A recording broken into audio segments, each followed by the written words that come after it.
aorta o la válvula aórtica está en el ventrículo izquierdo, el área aórtica está en la izquierda, pero no, la sangre sale en esta dirección. Y entonces vamos a escuchar esta parte, ¿no?, de la salida de la sangre. Lo igual la de la pulmonar. Entonces, ¿dónde está ubicado topográficamente el área aórtica? En el segundo espacio intercostal, línea paraesternal derecha. Son en la línea del esternón, en la línea paraesternal derecha. En cambio, el área pulmonar también en el segundo espacio intercostal, línea paraesternal izquierda, ¿no? Entonces, aquí el área aórtica y a la izquierda el área pulmonar. No se confundan, porque uno puede confundirse fácilmente con esto. Luego,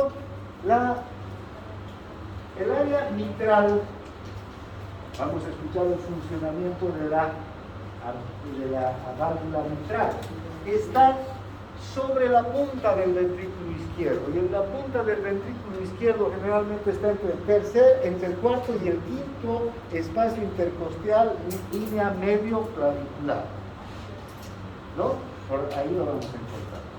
Y finalmente a la mitral o a la tricuspidea la vamos a encontrar sobre el ventrículo derecho. Y una referencia anatómica es la zona del apéndice sifoides del esternón. ¿Sí? Entonces, vean, ahí están, esas son las áreas de auscultación. Acá están, ¿verdad?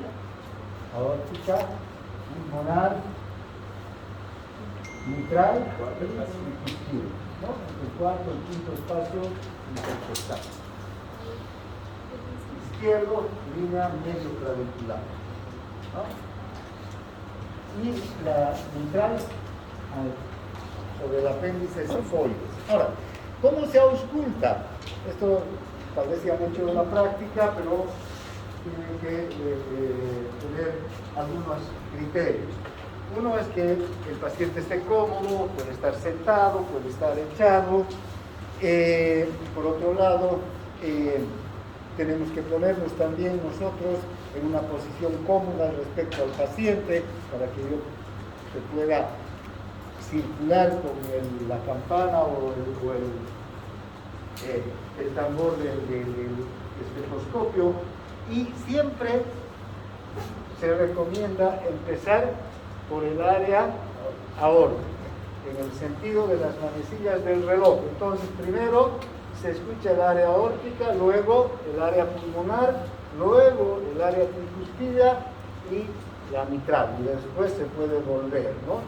Esto es un método que es bueno aprender.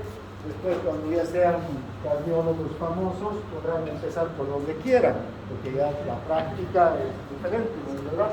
Pero mientras aprenden, vayan teniendo ese criterio, ¿no?, de empezar siempre por el área aórtica, luego al área pulmonar, al área mitral y luego al área tricuspidea. Bien.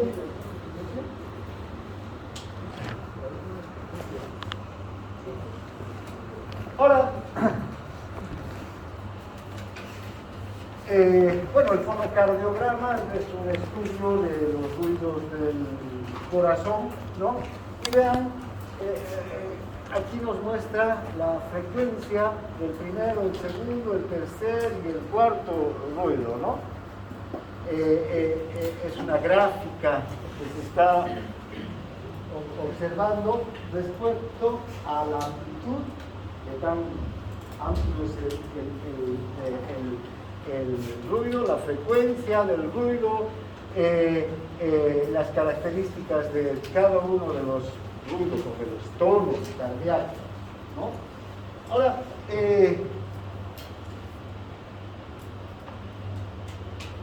como ustedes pueden ver, hay alteraciones de estos tonos o ruidos cardíacos. aquí podemos ver un tono cardíaco anormal. ¿Qué característica tiene este tono cardíaco? Que, fíjense, ocupa el primer tono, ocupa toda la sístole. No debe, el primer tono debería ocupar simplemente el inicio de la sístole. Este ocupa toda la sístole. ¿Y a qué se debe este ruido? A una patología, a la estenosis aórtica. Luego tenemos este otro que también ocupa toda la sístole, ¿no? Que corresponde a otra patología, la regurgitación, o en términos más usuales en español, es la insuficiencia de la válvula mitral. También tenemos aquí la insuficiencia de la aorta y la estenosis de la mitral. Y fíjense este otro que ocupa todo el ciclo cardíaco, es cuando hay la presencia del conducto arterioso permeable. Ahora, ¿a qué se deben estas alteraciones en las válvulas? Vamos a ver. ¿A qué se deben estas alteraciones de las válvulas? Y ahora vamos a explicar qué es la estenosis. Por diferentes motivos, las válvulas se pueden lesionar. Pueden haber inflamaciones, pueden haber algún tipo de daño en la válvula. Lo más común, y en nuestro medio, lo más común es las reacciones que se producen como consecuencia de las infecciones por el estreptococo beta hemolítico.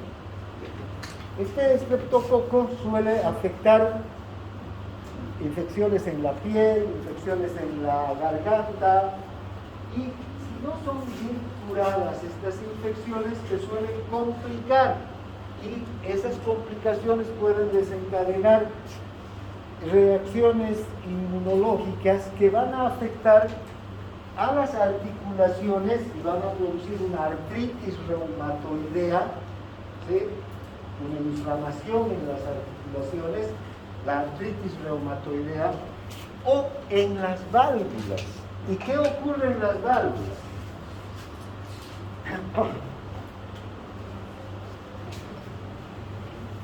Vean, en las articulaciones, la cápsula articular, tanto por el lado de la cavidad glenoidea como de la superficie articular de los cóndilos puede afectarse, y por eso hay una inflamación y dolor. En las válvulas, esta es una válvula, tenemos la base, este disco, y las valvas que tienen sus bordes. Estas valvas, cuando se cierran, tienen que cerrar herméticamente. Si vemos, entonces, la unión entre las dos valvas tiene que ser una línea así, totalmente hermética, porque no tiene que permitir que pase ni una gota de sangre. Por otro lado, el disco es un disco fibroso, muy resistente, pero que tiene que tener cierto grado de flexibilidad, tiene que tener cierto grado de distensibilidad. ¿Recuerdan la distensibilidad? Es el concepto que hemos hablado de las arterias, que les permite ampliar su diámetro y reducir su diámetro.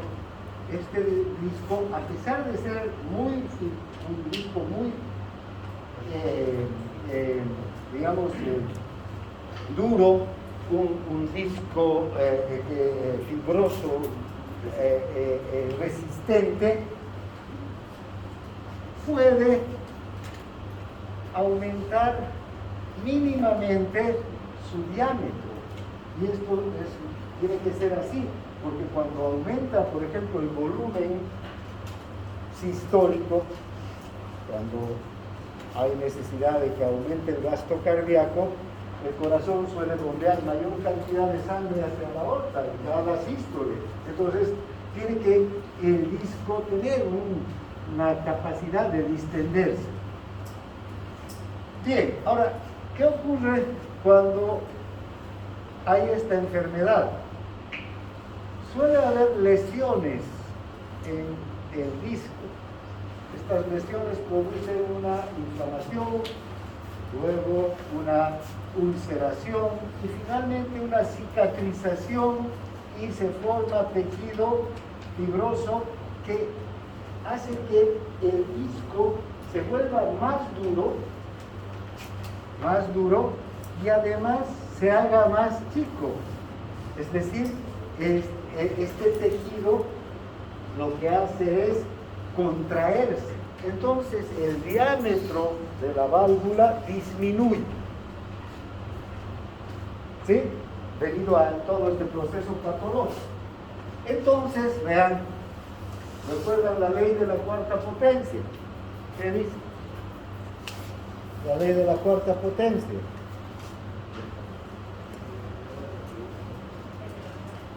Si un vaso sanguíneo aumenta su milímetro, digamos, de 1 a 2, ese 2 lo tenemos que elevar a 4. Entonces, 2 elevado a 4 sería 8 milímetros de sangre va a pasar. Milímetros de sangre va a pasar por él. Bueno, en realidad es la ley de la cuarta potencia o ley de Ponceville que dice que si un vaso aumenta al doble su diámetro, ¿no? Uno que tiene un diámetro de 1 aumenta a 2, no va a pasar el doble de sangre, sino va a pasar 16 veces más sangre, porque se va a elevar a la cuarta potencia la cantidad de sangre que pasa por ese diámetro duplicado. Entonces, al revés, ¿verdad? Al revés, si disminuye el diámetro, ¿qué va a ocurrir? Va a disminuir en la misma medida la cantidad de sangre o de líquido que pasa por este sitio, ¿no es verdad? Entonces, cuando un corazón, este es el ventrículo derecho, o izquierdo, mejor, y esta es la válvula aórtica, tiene que inyectar 70 ml de sangre en cada volumen sistólico por un diámetro normal, digamos, durante la sístole pasa la sangre sin ningún problema. Incluso hay una ligera distensión. Pero ¿qué ocurre con un estrechamiento? Este diámetro es menor cuando pasa la sangre. ¿Qué va a ocurrir? El corazón tiene que hacer más fuerza. ¿Ya? ¿Qué más? ¿Qué más va a ocurrir? Va a salir la sangre con mayor presión. Ahora, ustedes agarran una manguera, abran el grifo y hagan pasar, suelten y hagan chorrar el agua. Está saliendo el agua de la manguera. Luego tapen la manguera con su dedo. ¿Qué va a suceder? La sangre o el agua va a salir con más presión. ¿Y qué más? ¿Qué van a escuchar? Un ruido, ¿no es verdad? ¿Cómo suena una manguera que le ponemos presión? Eso ocurre con la estenosis.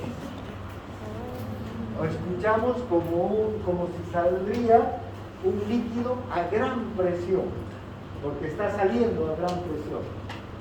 Y fíjense, en la estenosis aórtica sucede eso, ¿no? Durante la sístole, cuando el corazón se contrae, entonces tiene que sacar los 70 ml o intenta sacar los 70 ml. Y entonces tiene que salir esos 70 ml ya no por el mismo diámetro, sino por un diámetro menor, por un anillo endurecido, además, que no tiene capacidad de distensibilidad por la patología. Entonces vamos a escuchar un soplo, por eso se llaman soplos, como de alta presión, como si estuviera saliendo un líquido a alta presión. Por otro lado, vean, ¿qué sucede si este problema no es en el anillo, sino en los bordes de las valvas? A eso llamamos estenosis, a lo que acabamos de decir. ¿Está claro lo que es la estenosis? Entonces, la estenosis es el endurecimiento y la disminución del diámetro de la valva. ¿Sí? Ahora, ¿qué pasa si ocurre esto en los bordes de las valvas?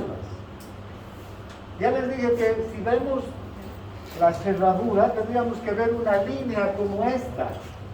Pero, como quiera que los dos bordes de las valvas están cerrando aquí, si este borde y el otro, en el de arriba, va a haber, en el de arriba va a haber un proceso irritativo, inflamatorio y de cicatrización, y en el de abajo también. Entonces, ¿qué vamos a ver? Ya no vamos a ver esta línea, ¿no? Sino vamos a ver una cosa más o menos así, ¿no? Y la otra, una irregularidad. ¿Y qué va a pasar por esa irregularidad? La sangre. Fíjense, las válvulas no van a cerrar herméticamente, no van a quedar así como mis dos dedos están, sino más o menos así. Entonces la sangre pasa. A eso se llama insuficiencia. La válvula no es suficiente para detener el flujo retrógrado. Entonces vean, en la insuficiencia aquí la válvula no funciona y ¿qué sucede? La sangre vuelve al ventrículo.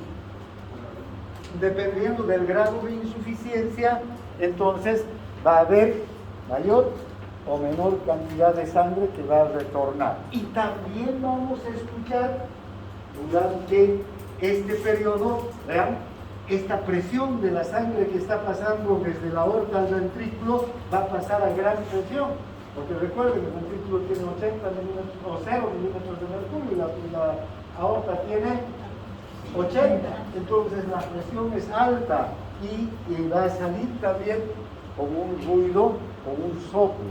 Por eso se llaman soplos estos ruidos, que se producen estos ruidos anormales en el corazón, ¿no? Entonces, tenemos, ven, varios ruidos entonces, o varios tonos, si quieren. Unos, los normales. Luego, el de la estenosis aórtica, que se escucha durante toda la sístole. El de la regurgitación o de la insuficiencia mitral también se escucha durante toda la sístole. ¿Por qué? Porque el ventrículo durante la sístole, cuando se está contrayendo, vean, ¿qué pasa? Tiene que bombear la sangre hacia la aorta. Pero si la mitral es insuficiente, esta válvula es insuficiente, va a permitir pasar la sangre del ventrículo a la aurícula. Y aquí vamos a escuchar el ruido del paso de la sangre a gran presión desde el ventrículo hacia la aurícula. ¿Está claro, verdad? Luego vamos a tener la regurgitación o insuficiencia aórtica durante la diástole, porque durante la diástole el ventrículo está vacío y la aorta con 80 milímetros de mercurio. Y la sangre va a estar volviendo a gran presión también. Y finalmente vamos a escuchar el de la estenosis mitral. Ahora, ven, el de la estenosis mitral no es un ruido tan intenso, pero también ocupa la mayor parte de la diástole. ¿Por qué? Porque la estenosis mitral hace que no hay una insuficiencia aquí, sino que le cuesta pasar a la sangre desde el aurícula al ventrículo. En el primer tercio, vean, pasa fácilmente la sangre, porque no hay presión. En este primer tercio, la sangre pasa sin problema, ¿no es verdad? Porque no hay presión grande, la diferencia de presiones es mínima. La presión en la aurícula es ¿cuánto? En la derecha 4, 5 milímetros de mercurio y en la izquierda 6, 7 milímetros de mercurio. Entonces no hay una gran diferencia de presión. Pero fíjense, al finalizar se escucha ya que le cuesta pasar a la sangre. ¿En qué momento es ese? En el de la contracción de la aurícula. En el tercer tercio se contrae la aurícula y ahí es donde podemos escuchar el de la insuficiencia de la estenosis mitral, más bien, porque la mitral está estenosada, está más estrecha para el paso de la sangre. Bien, entonces son los ruidos, ¿no? Entonces estas lesiones, como les decía, producidas generalmente por el estreptococo beta hemolítico, pero también pueden haber otras causas que puedan dañar a las válvulas, ¿no? En nuestro medio hay muchos insuficiencias, van a escuchar muchos soplos, precisamente por complicaciones de esta enfermedad, que son procesos mal curados, de infecciones respiratorias, de infecciones de la piel también mal curadas. Bien, los bordes se cicatrizan, se crea un